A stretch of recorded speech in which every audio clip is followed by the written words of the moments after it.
സുഹേൽ കൂടി ചേരുന്നുണ്ട്. കൽപ്പറ്റ SKMJ സ്കൂളിലെ ക്യാമ്പിൽ നിന്നാണ് സുഹേൽ മുഹമ്മദ് ചേരുന്നത്. സുഹേൽ, അങ്ങനെ അതിജീവന പാതയിലാണ് ഈ ചൂരൽമലയും മുണ്ടക്കയും ഒക്കെ. ഈ ക്യാമ്പിൽ നിന്ന് നൽകാനുള്ള വിവരങ്ങൾ എന്തൊക്കെയാണ്? എത്ര കുടുംബങ്ങൾ ഇപ്പോഴും ഈ ക്യാമ്പിലുണ്ട്? അവർ എന്തൊക്കെ കാര്യങ്ങൾ ഇപ്പോൾ പങ്കുവയ്ക്കുന്നുണ്ട്? സുഹേൽ,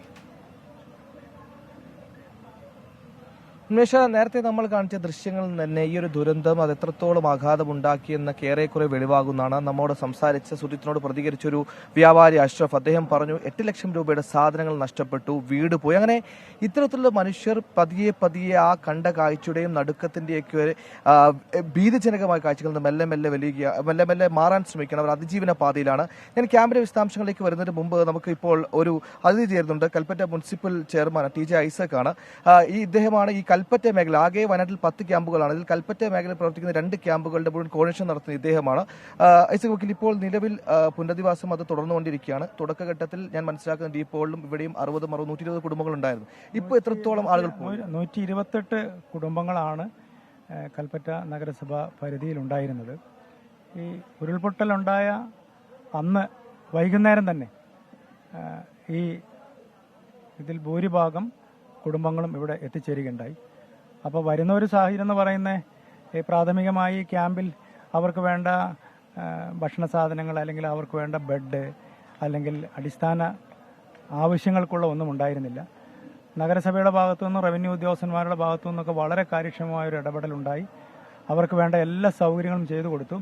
പതിയെ ഇപ്പോൾ എത്ര ആളുകൾ ഉണ്ടാവും ഈ ക്യാമ്പിലൊന്ന്? ഈ 2 ക്യാമ്പുകൾ? 2 ക്യാമ്പിൽ ഇപ്പോൾ 68 കുടുംബങ്ങൾ ഉണ്ടായിരുന്നതിൽ ഇപ്പോൾ 60 കുടുംബങ്ങൾക്കും താൽക്കാലികമായ ഒരു ഇന്ററിം സെറ്റിൽമെന്റ് എന്ന് വേണമെങ്കിൽ പറയാം, താൽക്കാലികമായ വീടുകളിലേക്ക് അവർ മാറിക്കഴിഞ്ഞു. 8 കുടുംബങ്ങളാണ് ഇവിടെയുള്ളത്. ആ 8 കുടുംബങ്ങളിൽ തന്നെ 4 കുടുംബങ്ങൾ കൂടി. കാരണം നമ്മൾ ഈ ക്യാമ്പിന്റെ ഒരു പ്രത്യേകത എന്ന് പറയുന്നത്, നമ്മൾ ഈ മുണ്ടക്കൈ വിക്ടിംസ് എന്ന് പറയുന്നത് അവരോട് പോകാൻ നമുക്ക് പറയാൻ പറ്റില്ല, അല്ലെങ്കിൽ ഒരു ക്യാമ്പിൽ നിന്ന് മാറണമെന്ന് നമുക്ക് പറയാൻ സാധിക്കില്ല.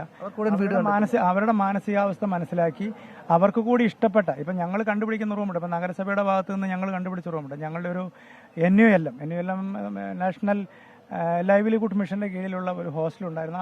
ആ ഹോസ്റ്റലിൽ ഇപ്പോൾ ഞങ്ങളൊരു ചെറിയ മോഡിഫിക്കേഷൻ നടത്തിക്കൊണ്ടിരിക്കുകയാണ്. ആ റൂമിൽ ഒരു പാർട്ടീഷൻ നടത്തി കിച്ചൺ ഉണ്ടാക്കുകയാണ്. അപ്പോൾ ആ കിച്ചൺ ഉണ്ടായി കഴിയുമ്പോൾ ഞങ്ങൾ അവിടേക്കൊരു 8 കുടുംബങ്ങളെ ഞങ്ങൾക്ക് മാറ്റാൻ വേണ്ടി സാധിക്കും. അപ്പോൾ ഇവർക്ക് കൂടി ഇഷ്ടപ്പെട്ട, ഇപ്പോൾ ഒരു വാടക വീട് കണ്ടുപിടിക്കുമ്പോൾ ഇവർക്ക് ഇഷ്ടപ്പെട്ട അതുപോലെയുള്ള വീടുകളോ റൂമുകളോ അവർക്ക് കൂടി ഇഷ്ടപ്പെട്ടത് അവരുടെ ഇഷ്ടത്തിനനുസരിച്ചാണ് മാറുന്നത്.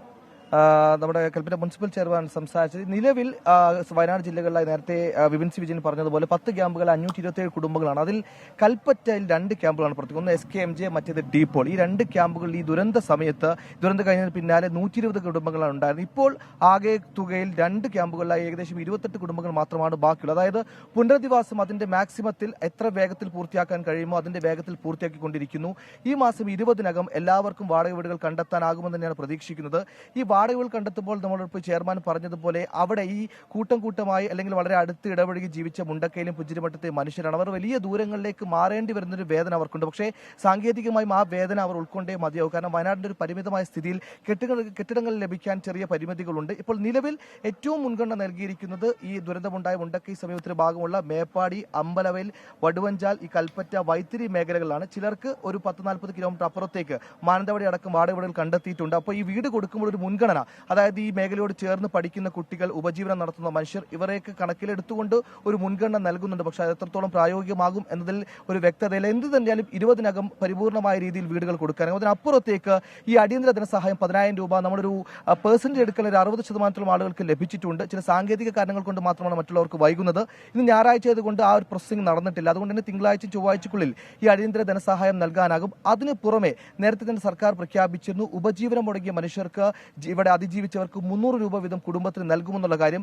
അത് 1 മാസത്തേക്ക് പ്രഖ്യാപിക്കാൻ നമ്മൾ ഈ പറയുന്നത് പോലെ ഡിസാസ്റ്റർ ഫണ്ട് മാനേജ്മെന്റ് അതോറിറ്റിയുടെ അനുവാദം മതി. അതിൽ നിലവിൽ കൊടുക്കുന്നുണ്ട്. പക്ഷേ അതൊരു 3 മാസത്തേക്ക് തുടരാനുള്ള ഒരു ആലോചനയുണ്ട്. ഇതിന് കേന്ദ്ര അനുമതി വേണം. ഈ അനുമതിക്ക് വേണ്ടിയുള്ള അപേക്ഷയും കേന്ദ്രം നൽകിയിട്ടുണ്ട്. അങ്ങനെയെങ്കിൽ ഒരു മനുഷ്യനെ സംബന്ധിച്ചിടത്തോളം അവർക്ക് എല്ലാം വേണ്ടപ്പെട്ട നഷ്ടപ്പെട്ടു, സമ്പാദ്യങ്ങൾ നഷ്ടപ്പെട്ടു, പക്ഷേ അതിജീവിച്ച് മതിയാകൂ, ജീവിതം മുന്നോട്ട് പോയേ തീരൂ. അങ്ങനെ അതിജീവിക്കേണ്ട മനുഷ്യന് ഇപ്പോൾ നിലവിൽ വേണ്ട അടിസ്ഥാനമായ ചില സൗകര്യങ്ങളുണ്ട്. വാടക വീട്, ആ വീടുകൾ ഗൃഹോപകരണങ്ങൾ, അതിനപ്പുറത്തേക്ക് ഉപജീവന മാർഗം, ആ ഉപജീവന മാർഗം കണ്ടെത്തുന്നവരെ അവരുടെ ദൈനംദിന ചെലവുകൾ കഴിഞ്ഞു പോകാനുള്ള തുക, അങ്ങനെ ഈ 4 കാര്യങ്ങൾ പ്രധാന ഫാക്ടറാക്കിക്കൊണ്ട് അത് നൽകിക്കൊണ്ടൊരു താൽക്കാലിക പുനരധിവാസം ഉറപ്പിക്കാനാണ് ഇപ്പോൾ ലക്ഷ്യമിടുന്നത്. അത് 20-നകം പൂർത്തിയാക്കുമെന്ന് തന്നെ പ്രതീക്ഷിക്കുന്നു.